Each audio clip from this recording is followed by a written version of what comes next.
Thank you everyone for joining in, coming in for the talk. Um, Today I'm going to present about architecting your Android library. It's an introductory and an overview, how you can start with the Android library and you can create, you can publish, and some of the design and development consideration I'll be talking about. Oh, okay. So who am I? My name is Amrita. I work for Microsoft. Our product that we work on is Yammer. Yammer is basically like Facebook for your organization, where you can post your messages, you can interact with your colleagues, you can interact with your leadership, and it's a very open kind of a culture where you can get to know your surroundings very well, even if you are remote working. What I do, I used to work on an Android side in Yammer. So I have been doing Android for 7 years now. Recently, I shifted to backend development, and this is my first Android talk, so it's a bit weird. But I'm very glad that I got the opportunity to present something that I worked on. And please come join us. Yammer is hiring. We are actively hiring in Vancouver, in San Francisco, in Dallas, and it's one of the great organizations you can work for. Okay, so the agenda for today's talk is I'll be talking about building your own Android library, then how you can distribute your library, and then some of the design considerations that um, I came up with when I was working on it, and then some development consideration that Google proposes. So what is a software library? Software library is nothing but just a code segment or module that you can share for the reusability purposes. You need not reinvent the wheel, just share it across people and they can reuse it. Many of you must have already used a lot of libraries in your Android code base. So it's something that you can create as well. Drop-in UI library. So just giving you a history and a background. 2 years back, I was working for a startup company, and there we already had an existing Android application that we wanted to convert into a library. We wanted to convert into a drop-in UI library. So what is a drop-in UI library? Drop-in UI library is nothing but just giving you a UI, and also the code base is, that supports that UI is there. So you can just take that UI and code base and then put it in your application and then reuse that. For this, something that comes when you are thinking about library in Android is difference between jar and AR. So jar, mostly people who are working with the Java application, they already know that it's a Java archive. It's something that you can distribute across and that can be reused. AR is basically nothing but Android archive. So it has jar file, it has Android resource, and it has Android manifest files into it. So it's a combination of jar and the Android components into it. So building your own Android library. You can do this in two ways. One is either you create the library module from the scratch, or I think most popular way is like you have an existing application and you want to convert into a library module. So I'll be going through both of them one by one. Creating a library module. So Android Studio, you go into the file, you go into new, and then you say new module, and then it gives you a pop-up saying that create new module, and then you can choose Android library from there. And that will create a library module for it, and then you can start coding basically into it. When you're doing the existing application you're converting to library module, it needs extra steps. You go to the build.gradle, and there is an application ID that you must have seen in your Android application under Android block. So you just have to remove that particular thing. And then, because it's no longer an application, it's a library. So, and then under the plugins block, there is a change ID stuff that says com.android.application right now. Now you have to change it to com.android.library because now you're creating an Android library. And the agenda, so why building a library is very important. As I talked about the advantages of building a library, one is reusability. Another is You have you want to share the same code base with different people around. So you have to now you must be thinking how to distribute that code base across different people.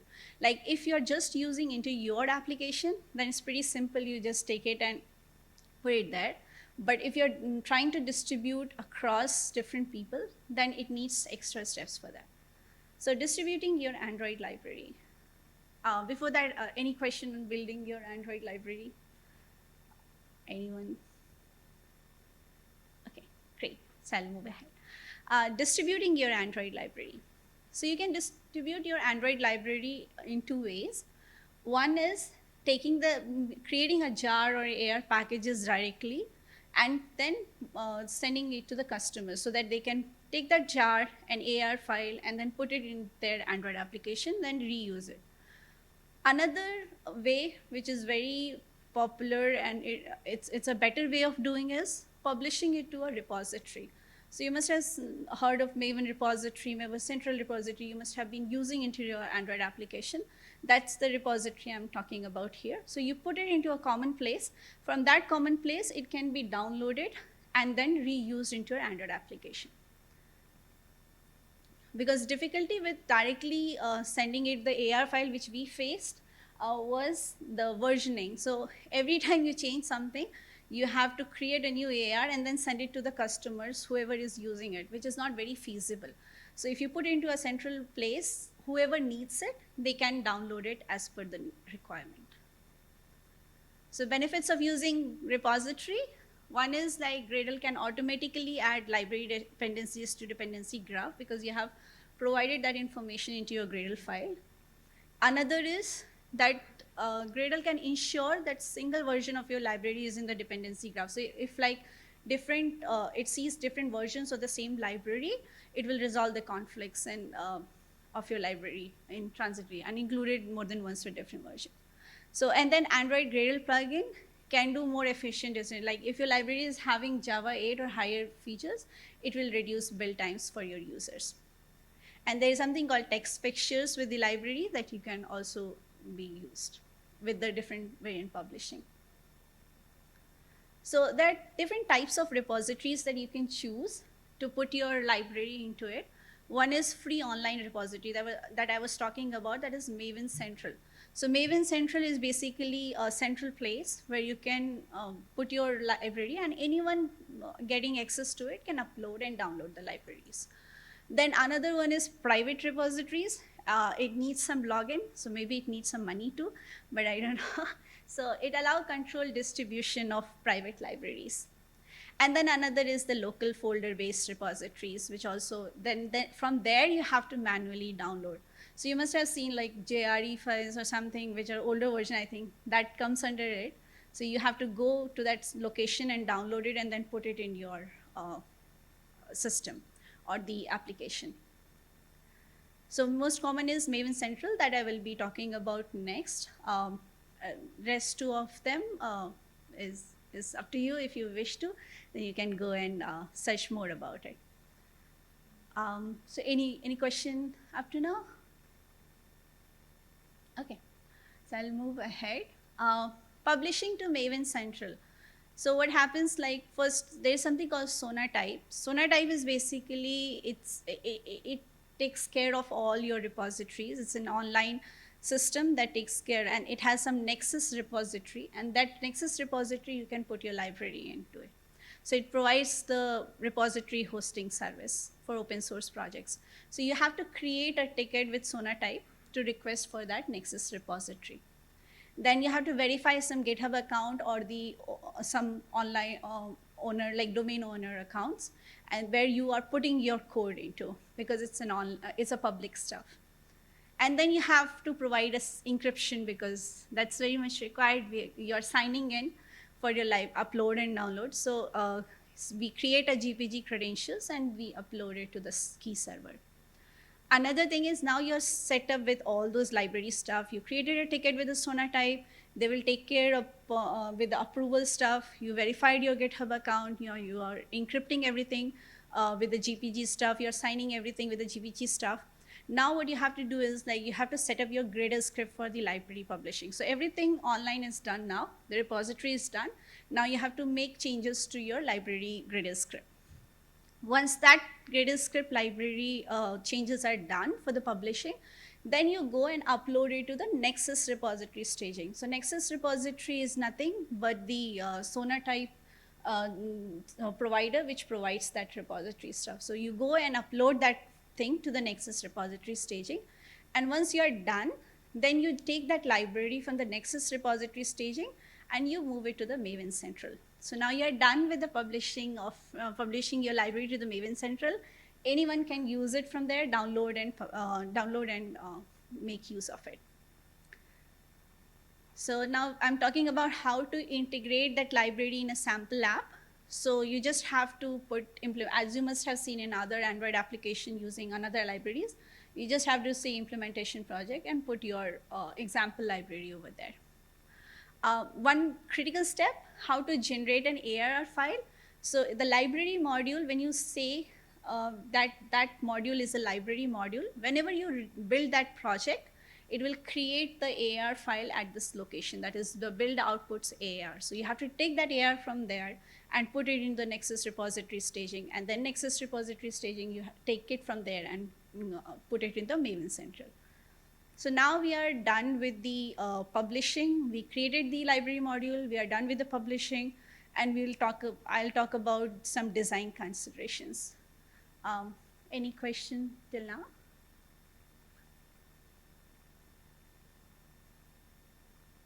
Question is good question. Okay, so design consideration. Some of the things, like when I was making my existing Android application into library module, the first question came was, it was a monolithic application. It was like, it's a startup, so it has a lot of code at one place, and it was not split into different modules. So first step which I and my team members took was they split the monolithic application into smaller modules. So those smaller modules will be built based on single responsibility principle, that they take care of one particular task. So when you're modelizing the app, there are different stuff that you want to do with it. And one of the things is like you want to break down into simpler code base, simpler modules that can be that the whole application can be broken down into. And it also helps in the library publishing, because you can choose which modules go into the library. So this talk does not talk about the multi-modules application into library module, but you can actually do it, and then you can specify which modules go into your library and which can be downloaded. You must have seen like a lot of Android libraries give you that option to choose that which particular part of the code you want to download from there. Another thing, private and public information. So you don't want your library or your code to be public to everyone. So there are different sets that you want to make it private, and some sets you want to be public. So first thing is like resources are by default public. So if you want to make resources private, you have to use an empty public tag, and then whatever comes below will become private. So if you have to make something public in the resources file, you have to explicitly say that this with a tag, that public, and then the whole resource name. So, and there is a spelling mistake. That's a facade pattern that I used. So facade pattern is a structural design pattern that you can use to hide a lot of implementation details from the consumers, the customers. So I'll be talking about that in the next slide. So what is a facade pattern? Facade pattern is nothing but it's just a structural pattern which hide your all complexity of the system. So like it's like a face of the building, like you just see the building face, the glasses, you don't know what's inside that building. So this pattern takes that explains the same kind of a thing. It is one of the patterns from the Gangs of Four design patterns. So what it does is like you have an interface. That interface will hide all the details, and that interface is responsible for talking with the rest of the library modules. So I have given an example here. So for example, you have a car interface. Car interface has a method called get feature. And then you have a diesel car. Diesel car is implementing car, and it also will override the method get feature. But that diesel car feature is a bit different. So it will return diesel car feature model. Now there is an electric car that will return electric car feature model, and then there is a hybrid car that returns hybrid car feature. So once you are making your library public, your consumer wants to access this feature, but they don't want to know the details that you have different diesel cars, electric cars, hybrid, and other cars. They just want a system where they can say, okay, get me this feature, and then there should be one single interface that takes care of all those things. So here I created a car provider class, which is basically having three different methods. One is get electric car feature, one is get diesel car feature, another is get hybrid car feature. And that based on what the consumer or the customer needs, it is returning that particular thing. So that is the facade pattern. Any questions till now? No? Okay. I think we'll have questions at the end. Okay. So development considerations. This is straight from the Google Docs. So I'll go through each of them. So there are a lot of considerations you must be thinking about. So there could be resource merge conflicts. What happens if you have a library module, you have an app module, both are having the same kind of resources. So there will be a resource conflict. So what happens, like there are priorities set which will be considered as the top priority. So if you have some resource in your app module and you have the same resource name in the library module, the Android is going to pick and give the priority to the app module. So the resource from the app module will be taken priority, and it will be the one used. Now, a resource means either it is a string file or it's images or anything as such. Then if you have resources from library, so there could be like your app is having different libraries used in that application. So if the library which is listed first, and for example, library A, library B has the same resource, but library A is listed first, so the resource will be taken from library A.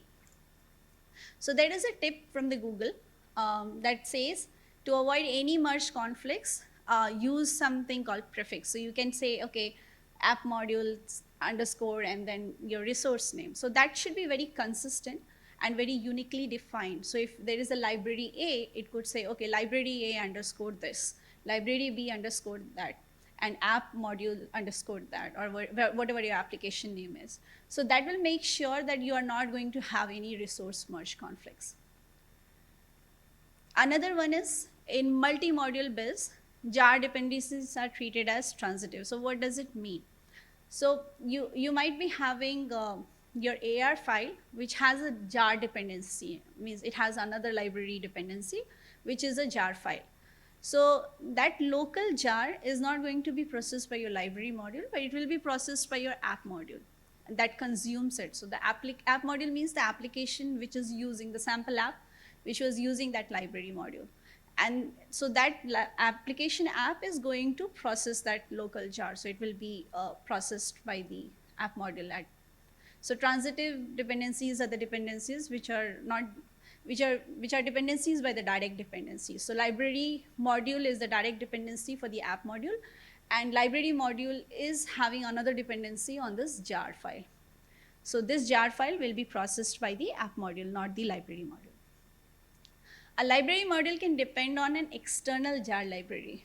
So both the library module and the dependent app, so they have to, so for example, Google Maps, that's the example given in the Google document, but any library which, or any jar, external jar, which the library module is using, so that has to be defined in both app module and the library module under users library. So if the library module is also using the maps API, and then this is also using, and the app module is also using the maps library or the jar, then both has to define it under uses library element and in the manifest files.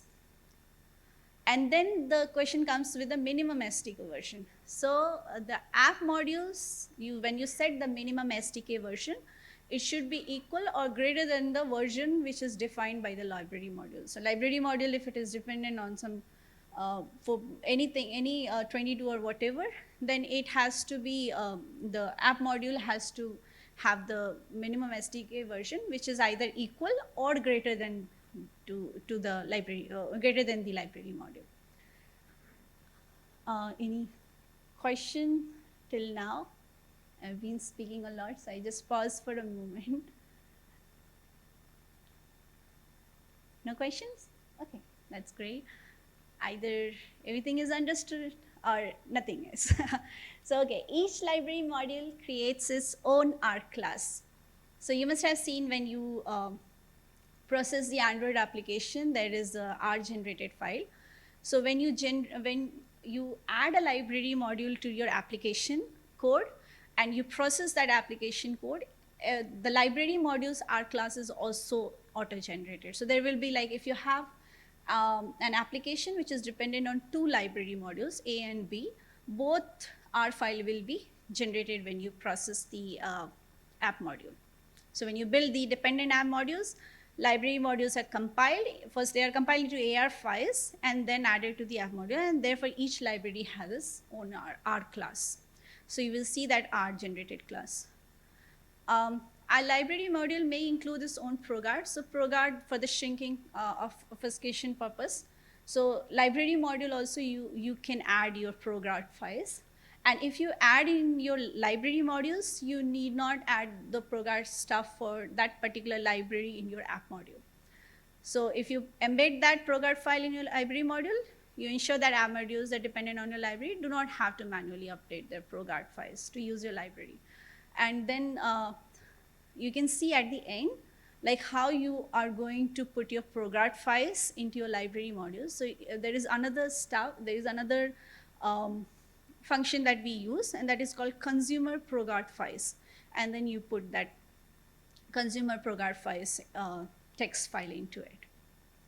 Testing a library module is the same as you test your Android application. The same way unit testing or whatever testing you're doing for your Android application, you do the same thing with the library module. So one thing, we were using Butterknife with that existing application that time. So Butterknife has a different way of being used when it is a library module. So first of all, you use, to use a Butterknife in a library, you just add the plugin to your build script, and then you apply that that thing into your module. But instead of using r.android or something, you are using R2 here. And that was very crucial because we were not getting it initially. And then if you go to the Jake Wharton Butterknife page, README section, you will see how the library modules should use R. So they should be using R2 instead of R. So here is the build script. So here how you are using the Butterknife. So first of all, you see the Maven Central there. So that is the central repository.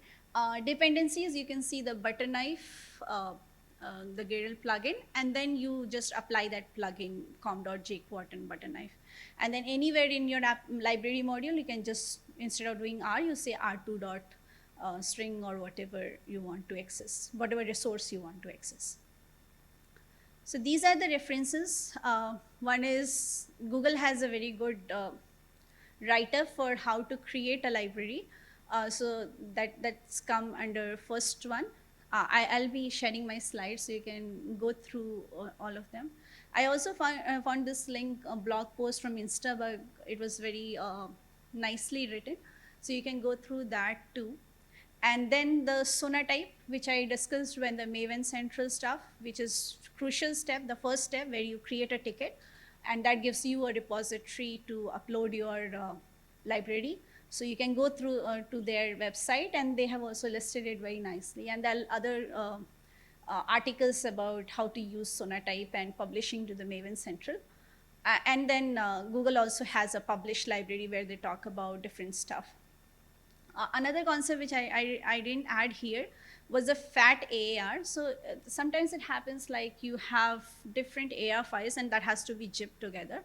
So Google does not provide anything. There are different open source projects that are taking care of it. They call it fat AR, and once you add the plugin into it, then you can create that fat AR. So we also had to do it because there were like different libraries we were bundling together. And that's it. Any questions?